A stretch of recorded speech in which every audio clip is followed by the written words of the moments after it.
Seja novamente muito bem-vindo, muito bem-vinda à nossa terceira aula promovida pela Academia de Pregadores sobre o curso cujo tema é Culto Cristão e Liturgia.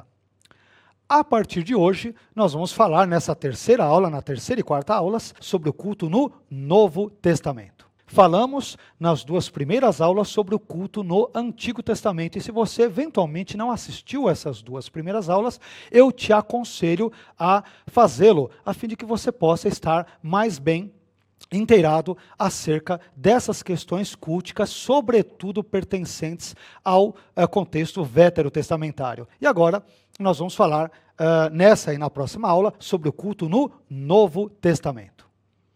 Bem, quando nós falamos sobre o culto no Novo Testamento, assim como nós fizemos no contexto do Antigo Testamento, existem alguns termos, eu separei pelo menos 5 termos gregos, que são muito importantes no conceito de culto em si. É importante darmos uma olhada sobre essas palavrinhas gregas importantes. A primeira dessas palavras, dentro ali dos termos gregos relacionados ao culto no Novo Testamento, é a palavra grega proskineo. Proskineo, em grego, significa adorar, cair e adorar, ajoelhar-se, curvar-se, cair aos pés de outrem. Essa palavra aparece, por exemplo, em João 4:24, conforme a ARA, Almeida, Revista e Atualizada. O texto bíblico diz o seguinte: Deus é espírito e importa que os seus adoradores o adorem em espírito e em verdade. Então aqui a palavra adoradores e a palavra adorem, ambas vêm do grego proskineo, a ideia de adorar, cair e adorar, ajoelhar-se, curvar-se e assim por diante. Uma segunda palavra grega importante dentro do tema culto no Novo Testamento é a palavra sebomai. Sebomai quer dizer basicamente adorar. E essa palavra aparecerá, por exemplo, em Mateus, no Evangelho de Mateus, no capítulo 15, versículo 9. Mais uma vez, conforme a ARA. Todas as minhas citações, a não ser que eu indique o contrário, são baseadas na ARA, Almeida, Revista e Atualizada. E Mateus 15, 9 diz: E em vão me adoram, ensinando doutrinas que são preceitos de homens. Esse verbo aqui, adoram, vem do grego sebomai. Um terceiro termo, sobre o qual ainda vamos falar com mais detalhes um pouco mais adiante, é o termo grego leiturgel. Leiturgel em grego quer dizer servir, adorar, significa prestar serviço religioso. Esse termo aparece, por exemplo, em Hebreus, no capítulo 10, versículo 11, que diz: Ora, todo sacerdote se apresenta dia após dia a exercer o serviço sagrado e a oferecer muitas vezes os mesmos sacrifícios que nunca, jamais podem remover pecados. Aqui, em Hebreus 10, 11, a expressão exercer o serviço sagrado vem do grego leiturgel, o verbo leiturgel, que é prestar serviço religioso, servir ou adorar. À medida em que nós avançamos, nós temos mais 2 termos gregos que eu quero compartilhar com vocês. O outro termo grego, o quarto termo grego, é o termo treskeia. Treskeia, que quer dizer culto, religião, adoração. Esse termo aparece, por exemplo, em Colossenses, na Epístola Paulina de Colossenses, no capítulo 2, versículo 18, que diz o seguinte: Ninguém se faça árbitro contra vós outros, pretextando humildade e culto dos anjos, baseando-se em visões, enfatuado sem motivo algum na sua mente carnal. Aqui a palavra culto, em culto dos anjos, culto apenas é a palavra grega treskeia, que envolve culto, ou religião, ou adoração. Isto é, um culto dos anjos, uma adoração prestada a anjos. A tal da angelolatria, sobre a qual falamos na nossa aula anterior. E o último termo grego, que eu quero chamar a atenção de vocês, existem outros termos ainda, tanto no contexto hebraico, veterotestamentário, quanto grego, mas nós estamos citando apenas alguns dos elementos mais emblemáticos, mais representativos, mais importantes acerca do tema do nosso curso, que é culto cristão e liturgia. E o último termo, o quinto e último termo grego que eu quero compartilhar com você, é o termo grego, o verbo grego latreuo. Latreuo quer dizer em grego servir ou adorar. Veja o que diz Romanos capítulo 1, versículo 9. Porque Deus, a quem sirvo em meu espírito, no evangelho de seu Filho, é minha testemunha de como incessantemente faço menção de vós. Aqui, o verbo sirvo, ele é a tradução do termo latreuo, que é servir ou adorar. Eu quero mais uma vez chamar a atenção a você, assim como fiz no contexto do Antigo Testamento, que os verbos servir e adorar, eles estão intimamente ligados, quer no contexto cultico veterotestamentário, quer no contexto cultico neotestamentário, de modo que quem serve a Deus deve adorá-lo, e de igual modo, quem adora a Deus deve servi-lo. Não se pode adorar a Deus sem servi-lo, e de igual modo não se pode servir a Deus sem adorá-lo. Quem adora a Deus necessariamente o serve, e quem serve a Deus necessariamente o adora. Estes são dois lados de uma mesma moeda que nós não temos como dissociar. O serviço e a adoração são dois elementos que andam de mãos dadas no nosso contexto cultico, sobretudo cristão, e especialmente também nos dias de hoje. Bem, mas voltando ao nosso assunto que envolve o culto no Novo Testamento, depois de citar 5 das palavras gregas mais importantes nesse sentido, eu quero então convidá-lo agora para que nós vejamos alguns dos componentes do culto no Novo Testamento, alguns elementos que frequentemente, ou sempre, ou quase sempre, estão presentes em um culto no contexto neotestamentário. O primeiro elemento que eu quero citar é a oração. A oração, no sentido mais específico de petição, naturalmente era um dos elementos básicos da adoração cristã primitiva. As perseguições sofridas também acabaram levando os crentes a caírem de joelhos diante do Senhor. Diante da perseguição, as pessoas buscavam a Deus. E todas as necessidades que foram surgindo também proveram motivo e material para intercessão. Eram motivos ou davam ensejo para que as pessoas buscassem a face de Deus. Todavia, nós não vemos, não existe nenhuma descrição detalhada, pormenorizada sobre como essas orações eram feitas.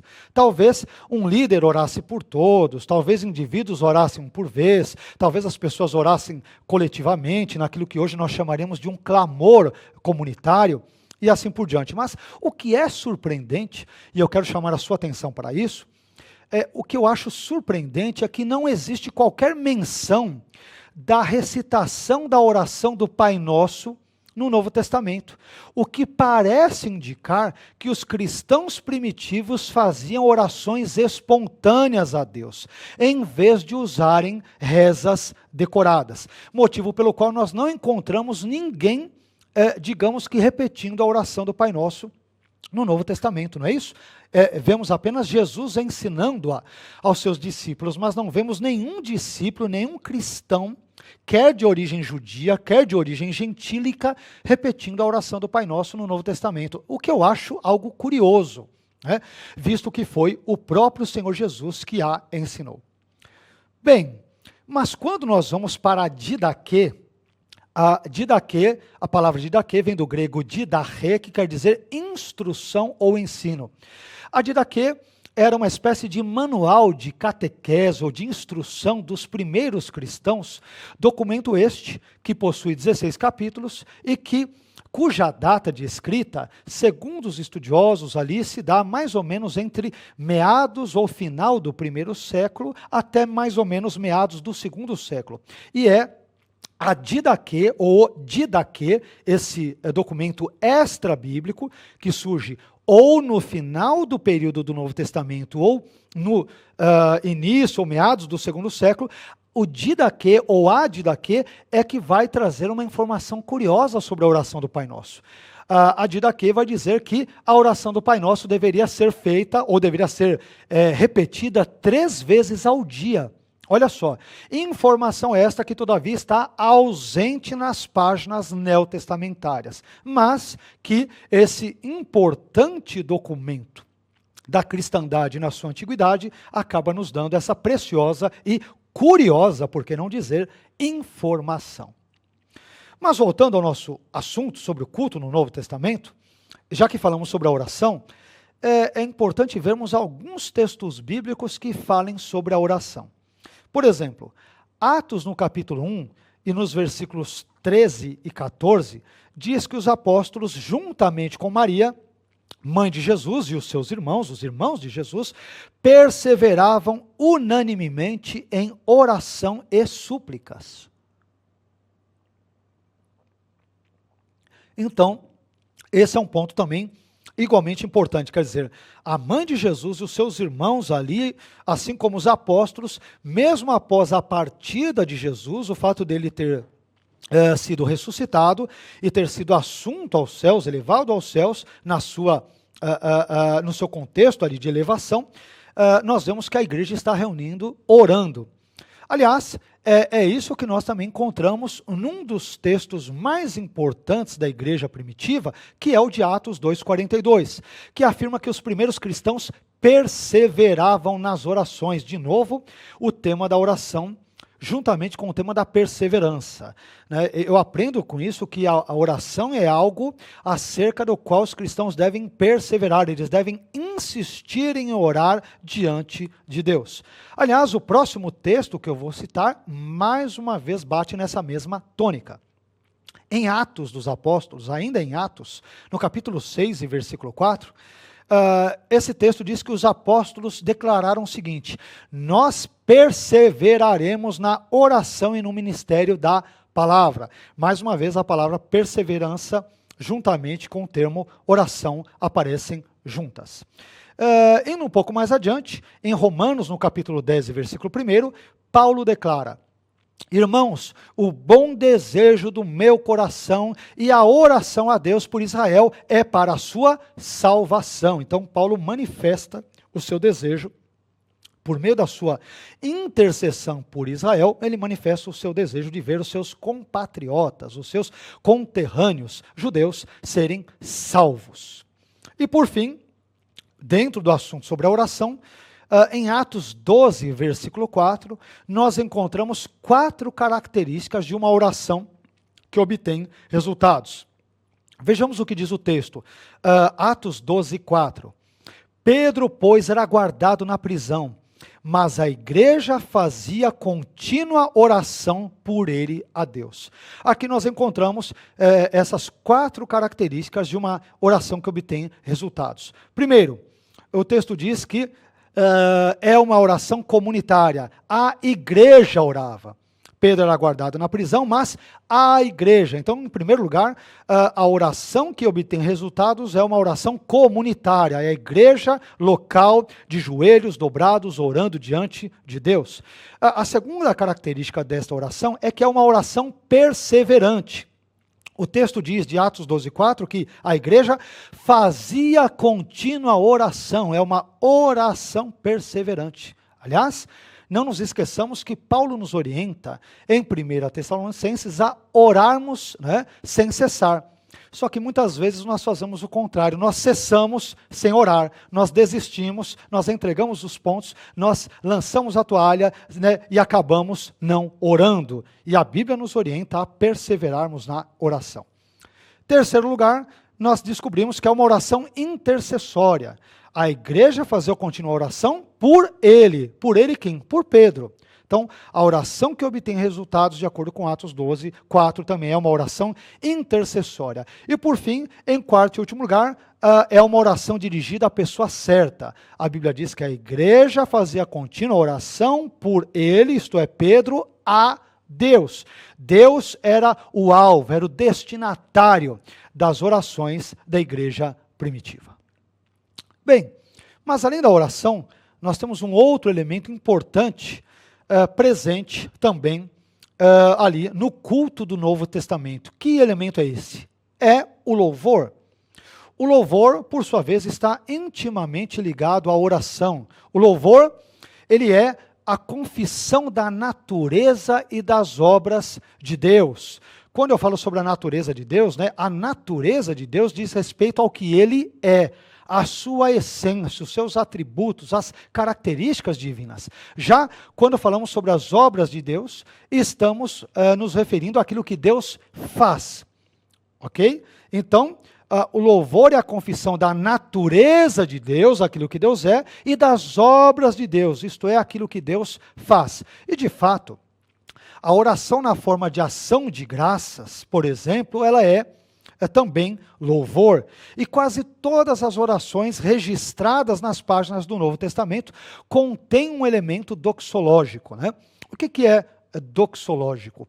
A palavra doxologia, ela é o nome dado, doxologia, né, é o nome dado à oração ou louvor por meio dos quais um cristão ele reconhece e glorifica a grandeza e a majestade de Deus.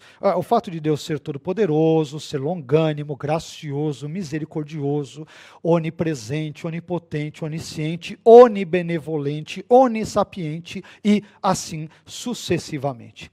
Bem, mas no Novo Testamento, já que voltando ao louvor, estamos falando um pouco da relação entre oração e louvor, mas voltando ao louvor em si. Bom, no Novo Testamento, Paulo recomenda o uso de hinos, por exemplo, em Efésios, no capítulo 5, versículo 19, e em Colossenses 3,16. E além disso, ao que tudo indica, segundo os estudiosos, Filipenses capítulo 2, versículos 6 a 11, foi um antigo hino cristológico. E, além disso, também, Efésios capítulo 5, versículo 4 e 1 Timóteo 3,16 também parecem ter sido fragmentos de hinos. Quanto a 1 Timóteo 3,16, talvez caiba aqui citá-lo. A meu ver, é um dos versículos mais lindos de toda a Bíblia e que nos traz um mini tratado cristológico. Veja o que diz 1 Timóteo capítulo 3, versículo 16. E sem dúvida alguma, grande é o mistério da piedade. Qual é o mistério? E aí Paulo vai dizer: aquele que se manifestou em carne foi justificado em espírito, visto dos anjos, pregado aos gentios, crido no mundo e recebido acima na glória. Lindo esse texto, né? Então, segundo muitos estudiosos, esse texto de 1 Timóteo 3,16, ele era um mini credo, uma mini confissão credal, ou era um fragmento de um antigo hino. E já que nós estamos falando sobre louvor como um dos componentes, creio que seja importante mencionarmos isto também na nossa aula de hoje. Caminhando quase para o final da nossa aula, nós temos um último elemento para o qual eu quero chamar a atenção de vocês, um último componente do culto no Novo Testamento, que envolve a confissão de pecados. A confissão de pecados, ela acha-se no âmago da adoração, porque quando a dignidade de Deus é exaltada, a indignidade do homem naturalmente deve ser reconhecida. E em Tiago 5,16, por exemplo, Tiago diz o seguinte acerca da necessidade da confissão de pecados. Ele diz: confessai as vossas culpas uns aos outros, e orai uns pelos outros, para que sareis. A oração feita por um justo pode muito em seus efeitos. Normalmente, vários cristãos usam essa expressão, a oração de um justo pode muito em seus efeitos, de uma forma descontextualizada, né? Usando-a em qualquer contexto. Mas o contexto de Tiago, em Tiago 5,16, diz que a oração de um justo pode muito em seus efeitos, no contexto da confissão de culpa uns aos outros, quando as pessoas confessam que pecaram, né, umas às outras e, portanto, recebem o perdão mútuo umas das outras e, sobretudo, de Deus. Esse é o contexto em que Tiago vai dizer que a oração feita por um justo pode muito em seus efeitos. Não quer dizer que a oração que façamos pela graça e pela misericórdia de Deus não seja ouvida em outros contextos além da confissão de pecados. Não é isso que eu estou afirmando. Mas o que eu estou afirmando, isto sim, é que a ideia de que a oração feita por um justo, ela pode muito nos seus efeitos, resultados ou consequências, isso é dito num contexto da confissão de pecados.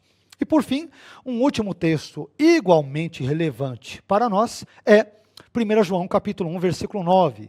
Texto esse em que João declara o seguinte, abre aspas, se confessarmos os nossos pecados, Ele, Jesus, é fiel e justo para nos perdoar os pecados e nos purificar de toda a injustiça. No culto cristão, na liturgia cristã, devemos estar com as nossas mentes embebidas, saturadas de Deus, da sua graça e do seu perdão, e devemos então também estar conscientes de que, pecadores que somos, devemos sempre confessar a Deus os nossos pecados. Provérbios, no capítulo 28, versículo 13, ele diz que o que encobre as suas transgressões nunca prosperará, isto é, nunca vai dar certo na vida. Mas aquele que as confessa e deixa, isto é, abandona as suas transgressões, os seus pecados, este indivíduo alcançará misericórdia.